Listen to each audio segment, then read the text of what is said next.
구약성경 810면에 있습니다. 구약성경 810조 시편 13편 1절부터 6절까지를 제가 한 절, 성도님들이 한 절 교독하도록 하겠습니다.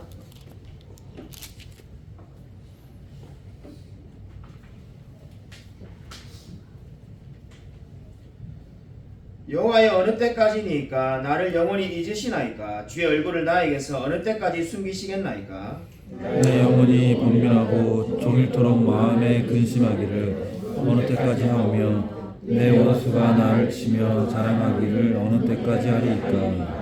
여호와 내 하나님이여, 나를 생각하사 응답하시고 나의 눈을 밝히소서. 두렵건대 내가 사망의 잠을 잘까 하오며 두렵건대 나의 원수가 이르기를 내가 그를 이겼다 할까 하며 내가 흔들릴 때 나의 대적들이 기뻐할까 하나이다. 나는 오직 주의 사랑을 의지하여 싸우니 나의 마음은 주의 구원을 기뻐하리이다. 내가 여호와를 찬송하리니 이는 주께서 내게 은덕을 베푸심이리로다. 아멘. 오늘 설교 제목은 하나님께서 얼굴을 숨기실 때입니다. 이 기독교의 유명한 저자 오스기니스라는 분이 있습니다. 소명이라는 책으로 잘 알려져 있는데 아마 우리 교회 성도님들도 좋아하는 분들이 많을 겁니다. 그 오스기니스라는 분이 서구 사회가 왜 몰락했는가라는 글을 쓴 적이 있습니다. 우리 미국과 영국으로 대표되는 서구 사회가 왜 몰락했는가라는 글을 쓰면서 이런 말을 했다고 합니다. 서구 사회는 세 가지 이유 때문에 몰락하였다. 첫 번째가 공산주의, 두 번째가 이슬람, 세 번째가 동성애 때문에 몰락하였다는 말을 남겼습니다. 언뜻 보면은 공산주의, 이슬람, 동성애 아무런 관련이 없어 보이는데 오스기니스는 이렇게 말을 합니다. 이 세 가지가 전혀 관련이 없는 것처럼 보이지만은 필요에 따라서 공동의 이익을 위해 연대하고 그들이 계속해서 기독교를 공격하였다라고 말을 합니다. 그래서 그 세 가지로 인해서 가정과 교회 그리고 국가가 결국은 몰락하게 된다라고 그의 주장을 남겼습니다. 우리 아마 우리 시대에도 지금 보면은 상당히 큰 위기가 찾아와 있습니다. 기독교가 굉장히 어려운 상황 가운데 놓여 있습니다. 오늘 시편을 보면은 시편의 13편의 저자인 다윗은 여호와여 어느 때까지니까 라는 말로 지금 말씀하고 있습니다. 시편 12편과 13편이 연결되는데 우리가 시편 12편은 제가 설교하지 않았습니다만은 시편 12편에 이미 다윗이 혼자 남았다라고 고백을 하였습니다. 주위에 경건한 자들이 사라지고 혼자만 고독하게 남아서 괴롭다고 말하였습니다. 다윗은 시편 12편에서 아무도 주위에 의로운 사람이 없고 혼자만 고독하게 남았다고 말하는데 아마 시편 12편을 읽어본 분이라면은 그보다 더 나쁜 상황이 어디 있겠나는 생각이 아마 한 번쯤은 들었을 겁니다. 근데 시편 13편은 그보다 더 나쁜 상황에 지금 처해 있다라고 다윗이 고백하고 있습니다. 여호와여 어느 때까지니라고 말하는데 이렇게 말하는 이유가 어디에 있습니까? 바로 다윗은 하나님께서 바로 주의 얼굴을 나에게서 어느 때까지 숨기겠나이까라고 지금 1절에 고백을 하고 있습니다. 그러니까 시편 12편에서는 주위의 많은 사람들이 모든 사람들이 다윗을 등지고 다윗을 떠났기 때문에 괴로웠다면은 이제 시편 13편에서는 하나님께서 자기에게 얼굴을 숨기기 때문에 더 큰 고통이 있다라고 지금 말을 하고 있습니다. 한마디로 지금 다윗은 사람에게서 버림을 받았고 하나님에게서부터도 버림을 받았다고 느끼고 있습니다. 여러분도 혹시 이런 느낌을 가진 적이 있습니까? 나는 사람으로부터 버림을 받았고 심지어 하나님도 나를 버렸다는 느낌을 받은 적이 있습니까? 무신론자인 볼테르라는 분이 인생의 마지막 때에 이런 말을 하였다고 합니다. 나는 하나님과 사람에게 버림을 받았다. 나는 하나님과 사람에게 버림을 받았다는 이 말은 무신론자니까 어떻게 보면 너무나 당연한 말이지만은 오늘 성경은 놀랍게도 믿는 자인 그리스도인인 다윗도 하나님께로부터 버림받았다는 느낌을 받았다라고 지금 말을 하고 있습니다. 어떻게 믿는 사람이 하나님께로부터 버림받았다는 느낌을 가질 수가 있을까요? 근데 아마 저와 여러분도 때때로 그런 때가 있었을 겁니다. 하나님께로부터 버림받았다는 느낌이 드는 것으로부터 우리는 두 가지의 진리를 알 수가 있습니다. 첫 번째 우리에게 알려주는 진리는 이 하나님께로부터 버림받았다는 느낌은 반드시 먼저 사람으로부터 버림받았다는 느낌에서 시작된다는 겁니다. 오늘 다윗은 우리가 오늘 살펴보진 않았지만 시편 12편에 이미 사람으로부터 버림을 받았다는 느낌을 받았습니다. 그리고 그것이 굉장히 심해져서 이제 하나님께로부터 버림을 받았다는 느낌을 가지고 있습니다. 그러면 지금 이 하나님께로부터 버림을 받았다는 느낌은 반드시 사람으로부터 시작된다는 겁니다. 그러니까 어떤 사람이 영적으로 큰 절망감이 온다면 그 출발이 어디서부터 온다는 겁니까? 사람들로부터 외면당하고 무시당하고 사람들이 자신을 적대시할 때 이 영적인 어려움이 찾아온다는 것을 알게 된다는 겁니다.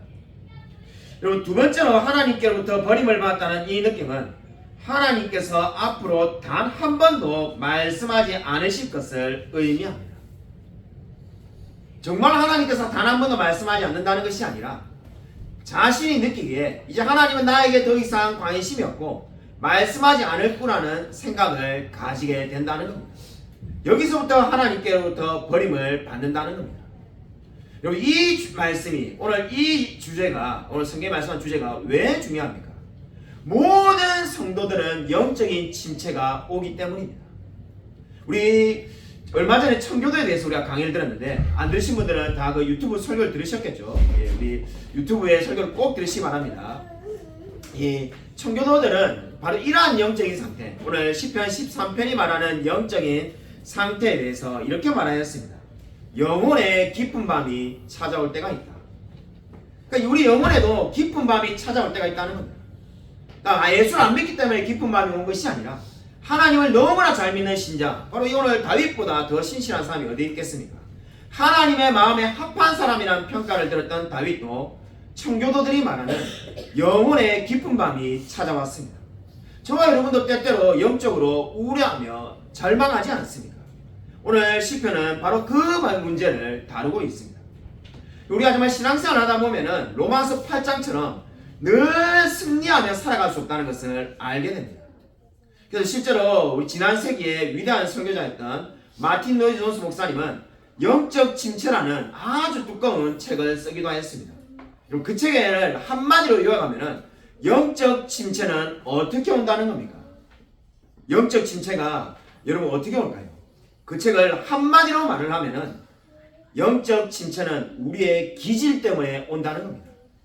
저와 여러분의 타고난 기질이 있습니다.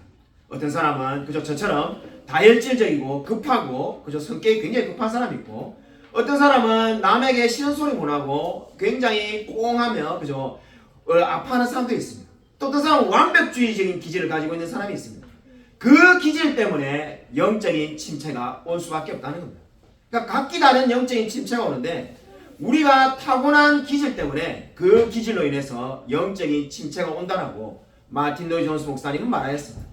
그러니까 쉽게 우울해지는 사람이 있고, 쉽게 화를 잘 내는 사람이 있고, 쉽게 남의 말에 상처받는 사람이 있고, 원래 기질이 다 있습니다. 그 누구도 완벽한 성격은 없습니다. 그것이 바로 어떻게 온다는 겁니까? 바로 사람에게 버림받았다는 느낌을 가지고 오늘 시편 12편의 다윗처럼 우울해하며 나아가서 그것이 어떻게 나아갑니까? 하나님도 나를 버리셨구나.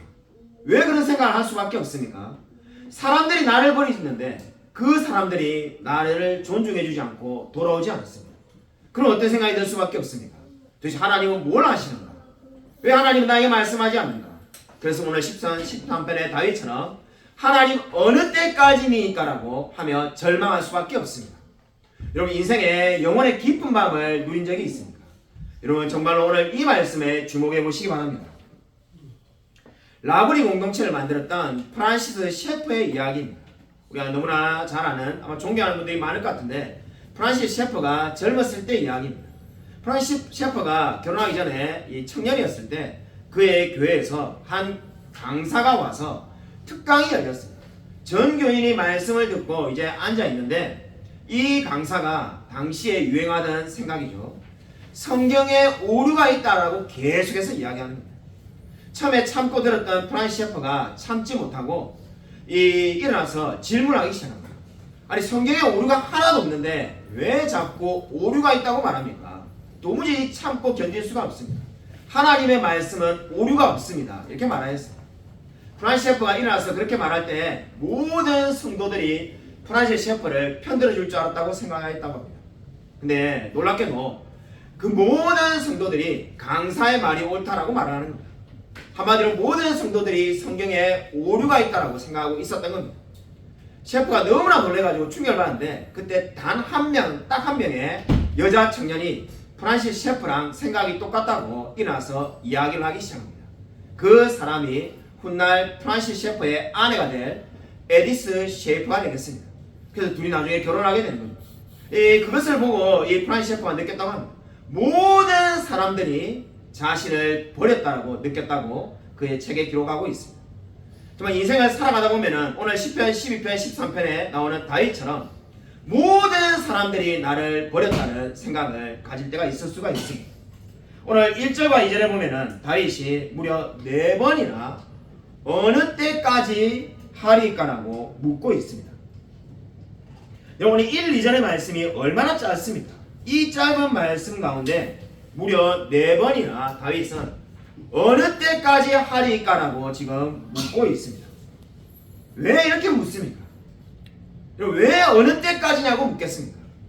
그 이유는 너무나 간단합니다. 이 고통의 시간이 너무나 길다는 겁니다. 정말 이 고통의 시간이 하루 이틀 짧다면은 다윗이 아마 이 시편을 써지도 않았을 겁니다. 근데 이 기간이 너무나 길기 때문에 다윗이 너무나 힘들고 죽을 만큼 고통스럽다라고 지금 고백을 하고 있습니다. 정말 이 고통의 기간이 길어지면 길어질수록 어떤 생각이 들 수밖에 없습니까? 하나님이 과연 나를 기억하고 계실까? 혹시나 하나님이 나를 잊어버리신 것은 아닐까라고 지금 다윗은 염려하고 있습니다. 우리가 지금 최근에 우리 순모임이 끝나고 나면 몇몇 분들과 제가 이 존 버년의 철로역정을 지금 몇 달 동안 계속 지금 우리 같이 공부하고 있습니다.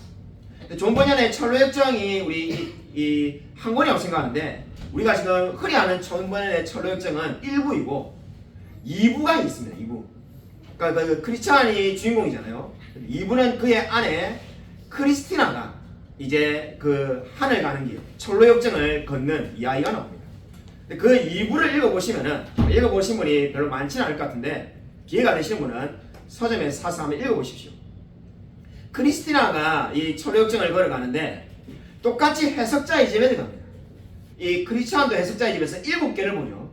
근데 크리스티나도 해석자의 집에 가서 보는데 크리스찬이 본 거랑 다른 것을 봅니다. 가서 보니까는 이 암탉과 병아리가 있는데 일반적으로 이 병아리를 일반적으로 계속 하루 종일 부르는데 어느 날 특별하게 부를 때가 있다고 특별한 소리를 낸다라고 이렇게 말을 해줍니다. 해석자가. 그러니까 늘 평상시에 똑같이 이렇게 부르다가 어느 날 암탉이 병아리를 특별한 소리로 부를 때가 있다는 거죠. 그게 무슨 의미입니까? 라고 크리스티나가 묻습니다. 그게 바로 하나님께서 우리 성도들을 늘 부르는데 일반적으로 부르시면은 아무것도 주지 않지만은 특별히 하나님께서 부르실 때가 있는데 그때 하나님께서 특별한 것을 주신다라고 그렇게 말을 합니다. 그러니까 하나님께서 우리에게 늘 말씀하시죠. 오늘도 지금 여러분이 말씀을 듣고 있고 뭐 내일도 새벽기도 때 말씀을 듣고 금요일에도 말씀을 듣고 늘 말씀을 듣습니다. 근데 말씀을 듣는다고 늘 뭔가를 주는 것은 아니라는 거죠. 근데 하나님께서 특별한 부르심을 가질 때가 있는데 그 부르심에서 하나님께서 반드시 무언가를 주신다는 겁니다. 크리스티나가 거기서 굉장히 큰 은혜를 받고 이제 계속해서 여정을 나아갑니다. 저와 여러분도 마찬가지입니다. 우리 인생 가운데 고통의 기간이 있습니다. 우리 청교도들이 말한 것처럼 영혼의 깊은 밤이 찾아올 때 여러분 오늘 이 말을 기억하십시오. 하나님께서 특별한 것을 우리에게 주시기 위해서 이 어려운 기간을 주셨구나 하는 것을 믿으시기 바랍니다. 저와 여러분을 하나님이 늘 부르고 계십니다. 늘 우리에게 말씀하고 있습니다. 그러나 그때는 늘 모든 것을 주시는 건 아닙니다. 그러나 하나님께서 특별한 우리에게 고통을 주시고 고난을 주실 때 저와 여러분에게 반드시 특별한 무언가를 주실 줄로 믿으시기 바랍니다. 우리 성경 말씀 우리 시편 88편 14절 15절 우리 프린트물에 제가 다 찾아놨습니다. 한번 시편 88편 14, 15절 우리 같이 한번 읽겠습니다. 네, 시작. 여호와여 어찌하여 나의 영혼을 버리시며 어찌하여 주의 얼굴을 내게서 숨기시나이까. 내가 어릴 적부터 고난을 당하여 죽게 되었사오며 주께서 두렵게 하실 때에 당황하였나이다. 아멘. 여러분 시편 88편의 저자는 헤만이라는 분입니다. 이 헤만은 마치 다윗처럼 다윗과 똑같은 고백을 하고 있습니다. 주님께서 얼굴을 내게서 숨기셨다. 똑같은 말씀이죠. 똑같은 지금 이 처지에 놓인 겁니다. 하나님이 나를 버리셨구나. 주님이 나를 버리셨구나. 그래서 지금 이 영혼의 깊은 밤 가운데 이제 들어가게 되었습니다. 근데 다윗과 나는 한 가지 차이점이 있는데 다윗도 지금 어느 때까지 이 고난의 기간이 있냐는 것을 4번을 물었다고 우리가 말씀을 보았습니다. 근데 다윗의 그 고백과 한 가지 차이점이 있는데 이 헤만은 어떻게 말합니까? 어릴 적부터 고난을 당했다라고 말을 하고 있습니다. 어릴 적부터 고난을 당해가지고 그 고난이 지금까지 계속 이어져 오고 있다는 겁니다. 여러분 우리 아마 여러분 가운데도 그런 분이 있을 수 있습니다. 인생이 정말로 늘 고난만이 가득하지 정말 좋은 때가 별로 없었다라고 생각하는 분도 있을 수가 있습니다. 왜 나의 인생은 이렇게 고난이 많은가? 늘 가난하고 힘들고 어렵고 이제 조금 뭐 그저 살만하면은 병이 찾아오고 아니면 또 뭐 이게 가정에 자녀나 남편이나 이런 문제가 또 생기고 고난의 연속이라고 말하는 분이 있을 수 있습니다. 바로 오늘 헤만이 그렇다고 말을 하고 있습니다. 헤만이 어릴 때부터 고난이 찾아와서 그 고난을 당해서 얼마나 괴롭다는 겁니까? 죽게 되었다라고 말을 하고 있습니다. 한마디로 어릴 때부터 죽을 때까지 고난 가운데 살았다는 겁니다. 도대체 왜 이 사람은 이런 인생을 살게 하셨을까요? 청교도의 최고봉이라고 있거든요. 청교도 중에 가장 뛰어난 이 목사님이라고 평가받는 존 오웬이 이 헤만에 대해서 이런 말을 하였습니다. 프린트본에 다 나와 있습니다. 제가 한번 읽겠습니다. 하나님께서는 헤만을 당신의 최상의 친구 중 하나로 뽑아내시어 후에 같은 곤란에 처한 사람들에게 하나의 본이 되게 하셨습니다. 그런 일이 하나님의 탁월한 종이었던 헤만의 경우에만 아니라 바로 당신 자신에게 나에게 해당된다라고 불평할 수 있습니까? 이러한 모든 일은 세상 끝날까지 하나님을 찬양하는 주제가 될 것입니다. 무엇을 의미하고 있습니까? 하나님께서 헤만이라는 사람을 어릴 적부터 죽을 때까지 고난 가운데 두게 하심으로 저와 여러분 가운데도 정말로 인생이 고난밖에 없었다라고 생각하는 분이 있을 수 있지 않습니까? 그 사람들에게 하나의 본이 되게 하여 주시고 위로를 주기 위해서 바로 헤만에게 그렇게 역사했다고 말을 하고 있습니다. 저와 여러분도 아마 많은 고난을 겪고 살고 있습니다. 정말 우리가 정말 눈물을 흘리며 산 시간들이 많을 수가 있습니다. 때때로 우리가 정말 사람에게 버림을 받았다는 생각이 들 수도 있고 심지어 하나님이 나를 버리셨다는 그런 생각을 가질 수도 있습니다. 그러나 오늘 성경을 보십시오. 하나님은 결코 우리를 포기하지 않으셨다는 것을 믿으시길 바랍니다. 여러분 하나님은 반드시 우리와 함께 동행하는 줄로 믿으시기 바랍니다. 최근에 우리 집에 우리 박정 사모와 우리 큰딸 예인이가 말다툼을 하기 시작했습니다. 제가 그래서 거실에 앉아 있다가 뭔 이야기를 하나 들어보니까는 서로 자기가 이쁘다라고 말다툼을 시작했습니다. 그래서 뭐 저는 이게 남자니까 뭐 별로 이게 상관이 없어서 그냥 가만히 듣고만 있었는데 이게 처음에 그냥 장난인 줄 알았는데 장난이 아니라 정말로 죽기까지 자기가 옳다는 식으로 둘이 막 계속 자기가 이쁘다고 말하다가 이제 이게 둘 다 이렇게 저를 쳐다보는 거예요. 그러니까 이제 판정을 해달라는 거예요. 저를 쳐다보길래 제가 뭐 이게 늘 솔직하게 말하는 스타일이니까 제가 야 우리 예인이 보고 야 그 네가 더 이쁘다는 거 그건 아니지. 이 엄마는 이 처남도 그렇다고 하는데 엄마랑 처남은 중고등학교 때 이 얼마나 이쁘고 잘생겼으면은 집에 남자와 여자가 막 집에까지 쫓아서 찾아왔다는데 니를 찾아오는 사람이 우리 집에 누가 있냐? 아무도 남자들이 찾아오지 않는데 네가 어떻게 더 이쁘겠냐? 솔직히 나는 네가 더 이쁘다는 생각은 한 번도 해본 적이 없다. 내가 이렇게 말했습니다. 엄마가 당연히 더 이쁘고 네가 더 이쁘다는 생각은 단 한 번도 해본 적이 없다라고 말을 하자마자 우리 예인이가 저에게 어떻게 지 자식도 안 이뻐하냐 이렇게 말하였어요. 정말로 제가 조금의 틀린 것도 없이 문자 그대로 지 자식도 이뻐하지 않는다 이래가지고 마치 경상도 사투리처럼 지 자식도 안 이뻐하네 이래가지고 제가 한참을 웃은 적이 있습니다. 그거는 이게 예전에 있었던 이야기고 최근에 이제 2탄인데 어쩌다 보니까는 우리 이야기를 하다가 우리 박정 사모가 죽는 것에 대해서 이야기가 나가지고 박정 사모가 죽으면 어떻게 되는가 뭐 이런 이야기를 이렇게 이제 서로 하고 있는 거예요. 그래서 박정 사모가 죽으면 어떻게 되냐면서 예인이 예림이가 이야기를 하고 있길래 그래서 제가 한번 이 애들 어떻게 생각하는지 궁금해가지고 한번 물어봤습니다. 야, 우리 만약에 엄마가 죽으면은 우리 세 명이서 같이 사는 게 좋겠냐, 아니면은 새엄마가 오면 좋겠냐, 자 이렇게 한번 물어봤습니다. 질문이 끝나자마자 단 1초의 망설임도 없이 애들이 새엄마가 오면 좋겠다 이래 말해가지고 이 박정사모가 정말로 딱 서서 움직이지는 못하고 멈춰 있더라고요. 제가 너무 이게 막 미안한 마음이 들어가지고 저 정말로 그렇게 대답할까 생각하지 않고 정말 그렇게 말하면은 새엄마가 뭐냐, 우리 세 명이서 살다가 죽어야지 이렇게 나올 줄 알았는데 우리 애들이 1초의 망설임도 없이 새엄마가 오면 좋겠고 좀 더 돈 잘 버는 엄마가 오면 좋겠다라고 그렇게 말했어요.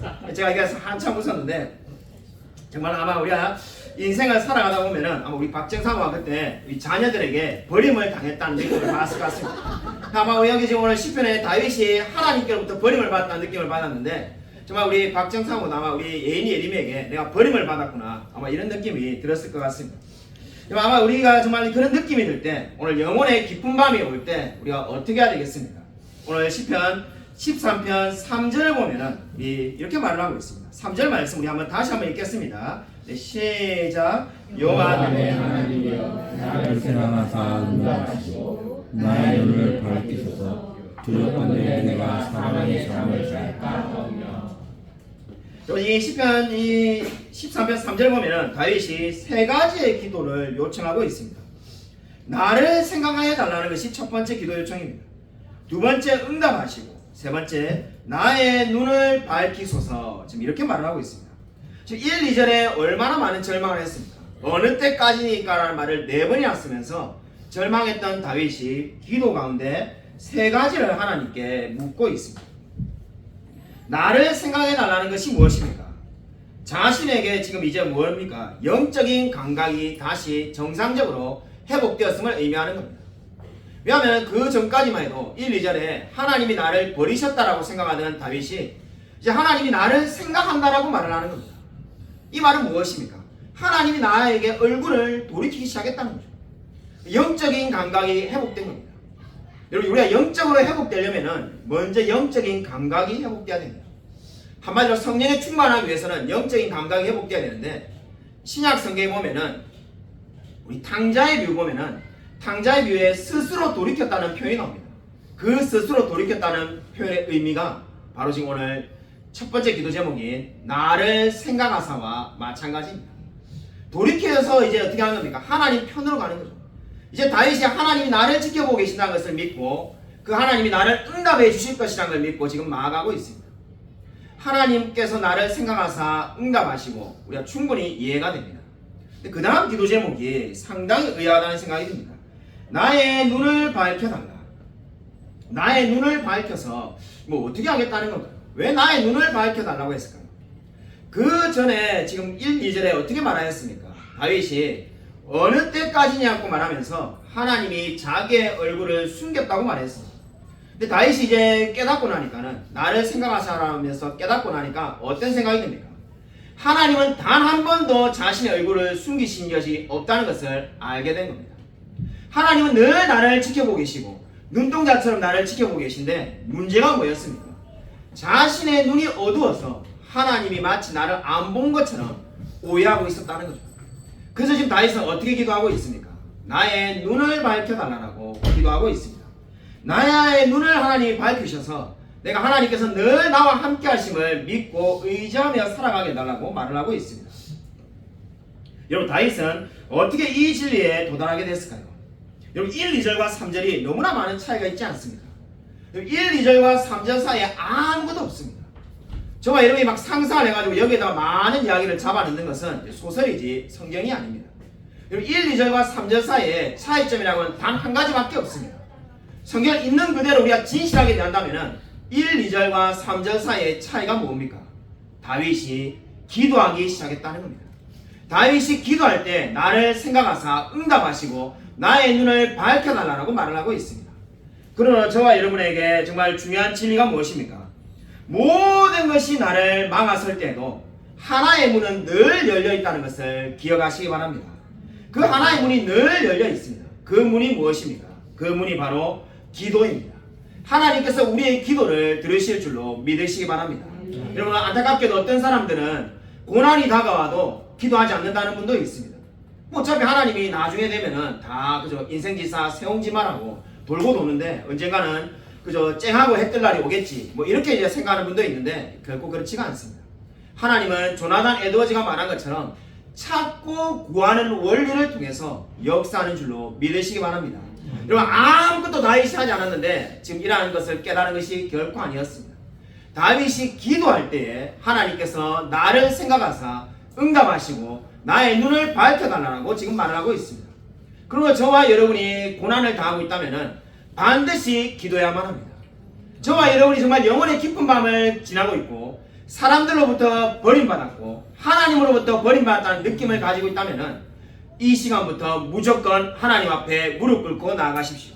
하나님이 반드시 다윗처럼 저와 여러분에게 반드시 기도의 응답을 주실 줄로 믿으시기 바랍니다. 아멘. 여러분 그것이 바로 저와 여러분의 정말 그 긴 고통의 기간 영적 침체를 벗어나는 가장 빠른 길인 것을 믿으시기 바랍니다.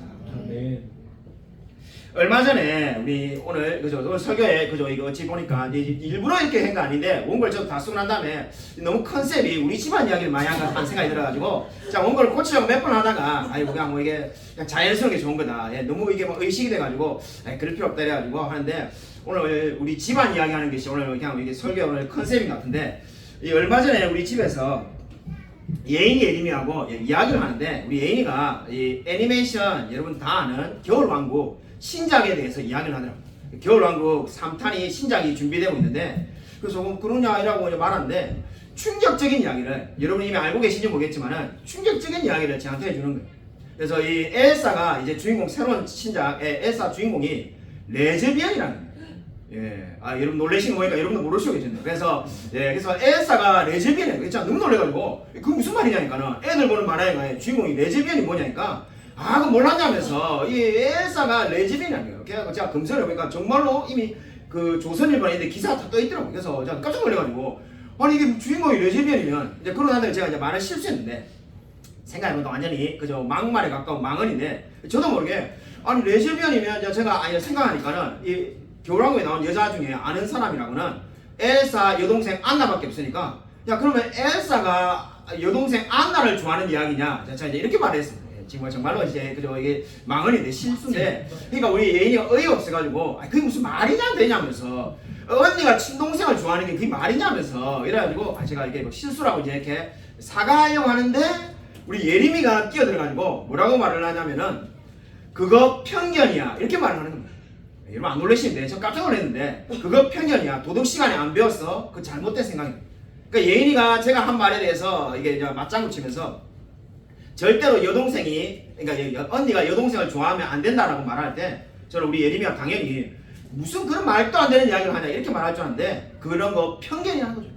그런 걸 차별하는 거예요 사람을. 그러니까 다르게 말하면 뭡니까 얼마든지 그게 가능하다는 거죠. 그래서 너무 놀래가지고 아니 어떻게 얘가 이런 생각을 다 하고 있냐 이 안 좋은 쪽으로 생각이 최첨단을 다니고 있네 싶어가지고 뭐 이런 말도 되는 생각 다니냐니까 학교에서 그래 배웠대 도덕 시간에 그래 배웠는데 우리 예인이를 나무라면서 왜 사람을 네 생각대로 단정하냐 그런 사람이 있을 수도 있는 거지. 그런 성소수자를 배려해야지 그게 뭐냐면 그래서 너무나 놀래가지고 야 우리 애가 이런 생각을 다 하고 있구나. 예 진짜 그래서 이게 이거를 그냥 무조건 잘못된 생각이라고 다그쳐야 될 게 아니라 애들에게 성경을 읽혀야 되겠다. 그래서 우리 교회 지금 이승규 집사님과 이재열 집사님 우리 중고등부 교사들과 의논해가지고 성경을 읽기로 결정한 겁니다.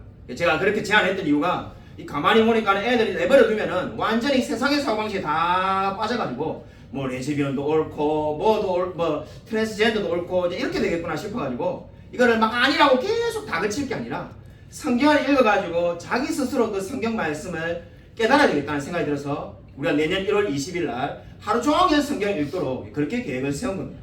여러분도 정말 기도해 주시기 바랍니다. 정말 우리 많은 자녀들이 정말 세상의 생각에 지금 물들어서 살아가고 있습니다. 정말 제가 시작의 서두에서 이 오스기니스가 말한 것처럼 서구 사회가 공산주의와 이슬람과 동성애에 무너졌다고 했는데 좀 우리나라도 그렇게 되는지도 모릅니다. 그래서 여러분이 정말로 우리 다음 세대가 올바른 기독교 가치관을 가지고 살아갈 수 있도록 꼭 기도해 주시기 바랍니다. 여러분 5절 말씀 우리 같이 한번 읽겠습니다. 우리 5절 말씀 다 같이 함께 읽겠습니다. 네, 다시 한번 읽겠습니다. 네, 시작. 나는 오직 주의 사랑을 의지하였사오니 마음은 주의 구원을 기뻐하리이다. 여러분, 나는 오직 주의 사랑을 의지하여 싸우니 나의 마음은 주의 구원을 기뻐하리이다. 여러분, 이 다윗이 어떻게 지금 고백하고 있습니까? 주의 사랑을 의지한다라고 말합니다. 우리가 성경이 너무나 짧기 때문에 읽다 보면 금방 읽어버리면 이 말씀의 의미들을 다 놓치기 쉽습니다. 여러분, 우리가 정말로 매일 성경 우리 큐티하듯이, 정말 새벽기도 때 큐티하듯이 오래 이 말씀을 한번 붙들고 한번 집에 가서 읽어보십시오. 그러면은 엄청난 반전이라는 생각을 안 가질 수가 없습니다. 1절과 2절에 어느 때까지니까 라면서 4번이나 한탄하던 그 다윗이 이제 기도를 통해서 3가지 기도 요청을 통해서 하나님이 나를 보고 계시다는 것을 깨닫고 나니까는 지금 5절에 어떻게 고백을 하고 있습니까? 주의 사랑을 의지한다라고 말하고 있지 않습니까? 하나님이 얼굴을 내게 숨겼다고 말하며 어느 때까지 고통을 주시냐라고 말하던 그 다윗이 이제 주의 사랑을 의지하겠고 나는 주의 구원을 기뻐한다라고 고백을 하고 있습니다. 여러분은 완전히 신앙이 회복되었습니다. 여러분, 어떻게 해서 이런 일이 벌어졌습니까? 바로 다윗이 기도할 때, 하나님의 은혜를 찾고 구할 때 하나님께서 은혜를 주신 줄로 믿으시기 바랍니다. 여러분, 저와 여러분의 문제도 마찬가지지 않습니까? 우리가 끊임없이 우리의 문제만을 바라보고 계속해서 고민하고 절망할 때 사실 아무런 해결책이 없습니다. 정말 우리의 인생의 모든 문제는 사실 알고 보면 한 가지 해답만을 가지고 있습니다. 주님이 모든 문제의 해답인 겁니다. 우리가 정말로 결혼이든 아니면 취업이든 자녀 문제든 건강이든 뭐 재정의 문제든 사실 각기 수많은 다른 문제가 있습니다. 그래서 어떤 사람들은 그 각기 다른 문제를 각기 다른 상담자를 찾아다니기도 합니다. 근데 사실 모든 문제의 근원이 무엇입니까? 바로 하나님께서 우리에게 해결책을 주시는 줄로 믿으시기 바랍니다.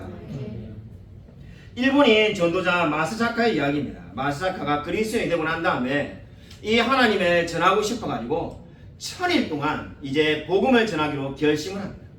1000일 동안 일본 전역을 걸어다니면서 하나님의 말씀을 전하기로 결심하며 걸어서 마치 예전에 CCC의 거짓 순례전도처럼 이 걸어서 일본을 쭉 이렇게 계속해서 전도합니다. 너무나 안타깝게도 1000일 동안 단 한 명도 그리스도인이 되지 않습니다. 심지어 1000일 동안 이 마스자카 이야기를 진지하게 들어주는 사람도 한 명도 없었다고 합니다. 그 누구도 길게 이야기를 복음을 들으려고 하지 않았다고 합니다. 1012일째가 되는 날 저녁에 절망에 빠져있는 마스자카가 가동 밑에 앉아가지고 괴로워하고 있습니다. 아무리 복음을 전해도 3년 이상을 전했는데도 그 누구도 하나님께로 나오지 않습니다. 갑자기 어느 한 남자가 찾아와가지고 당신이 이 복음을 전하는 사람이냐 이렇게 묻습니다. 그렇다고 하니까는 자신은 호가인데 자기에게 예수를 알려달라고 말을 합니다. 먼저 찾아온 이 사람에 대해서 이 마사카가 깜짝 놀라가지고 어떻게 내가 아무리 복음을 전해도 일본인들이 듣질 않는데 먼저 찾아와서 지금 예수를 믿겠다라고 복음을 알려달라고 말을 할 수가 있느냐 이렇게 물으니까는 그 자신의 사연을 이야기합니다. 어느 날 이 강가에 가서 그물을 집어 던졌는데 그물에 고기는 없고 책이 2권이 올라왔는데 그 책이 뭔가 싶어가지고 펼쳐보니까는 그 책에 그물을 배 오른편에 던져라 그리하면은 얻으리라 이 말씀이 있었다는 거죠. 요한복음 21장 6절입니다. 한마디로 성경책이 올라온 거죠. 그것이 이 호가이는 이거 물고기 잡는 것을 가르쳐준 책이구나 이렇게 생각하고는 열심히 성경을 사복음서 읽다 보니까는 그리스도에 된 겁니다. 그래서 정말로 이 하나님의 말씀을 알고 싶은데 교회는 없고 복음을 들을 데가 없어가지고 이제 그것을 알려줄 사람을 찾는데 사람들이 말하기를 온 세상을 돌아다니면서 복음을 전하는 사람이 있다. 마스자카라고. 그 사람에게 가라. 그래서 이렇게 찾아왔다는 거죠. 훗날 알게 된 거지만은 그 성경은 메이지 시대에 일본 성서공회가 성경을 만들어가지고 뿌리는데 일본 정부에서 성경을 뿌려서는 안 된다라고 해서 성경을 다 배포한 것들을 걷어가지고 불에 태우다가 지쳐가지고 그냥 이 덜 탄 책들도 그냥 다 그냥 강에 던졌는데 타지 않은 성경책을 호가이가 건지게 된 것입니다. 그래서 그 호가이가 그 성경을 읽고 예수님에게 관심을 가지고 그것을 이미 믿고 있던 마스자카에게 찾아가가지고 예수님을 믿게 된 겁니다. 그 사람들이 일본의 그 지역에서 교회를 세우게 되었습니다. 여러분, 이 아이가 무엇을 보여줍니까? 정말로 도무지 그 누구도 예수님을 믿지 않을 거라는 절망 가운데 있었지만은 결국은 하나님께서 예비하신 영혼을 만나서 교회가 세워지게 되었습니다. 우리가 인생을 살아가다 보면은 나에게 왜 이런 고난이 오는지 이해되지 않을 때가 많습니다.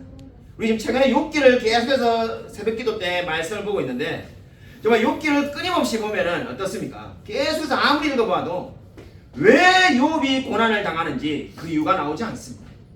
심지어 욥기의 결론에도 왜 욥이 고난을 당했는지 하나님이 이유를 말해주지 않습니다. 네, 여러분 한번 생각을 해보십시오. 저와 여러분이 고난을 당하고 있는데 그 고난의 이유를 알아본들 저와 여러분에게 어떤 유익이 있을까요? 아무 유익이 없습니다. 저와 여러분이 건강이 좋지 않은데 건강의 이유가 안 좋은 이유를 안들 건강이 나아지는 것이 아닙니다. 근데 욥기에서 계속해서 말하는 바가 무엇입니까? 하나님께서 함께 하시면 하나님이 임재하시고 하나님께서 그 얼굴을 드셔서 욥을 바라보면은 욥의 모든 문제가 해결되는 줄로 믿는다는 겁니다. 실제로 욥이 끊임없이 욥기에서 찾는 것은 하나님의 임재였습니다. 여러분 저와 여러분도 마찬가지입니다. 우리 인생에 여러 가지 문제들이 많은 것처럼 보이지만은 사실 우리 인생의 문제는 한 가지밖에 없습니다. 바로 하나님께서 저와 여러분과 함께 동행한다는 것을 믿는 겁니다. 여러분 하나님께서 우리에게 얼굴을 숨겼다라고 생각할 때조차도 하나님이 우리를 지켜보고 계신 줄로 믿으시기 바랍니다. 제가 좋아하는 신학자 중에 류포드라는 분이 있는데 믿음에 대해서 이렇게 말하였습니다. 믿음은 거의 모든 것이 사라져버릴 것 같은 가장 낮고 깊은 절망 속에서 하나님이 주시는 소망을 향하여 기어 올라가는 것이다. 여러분 믿음이라는 것이 뭐라는 겁니까? 물론 믿음으로 우리가 구원을 받고 거듭나는 겁니다.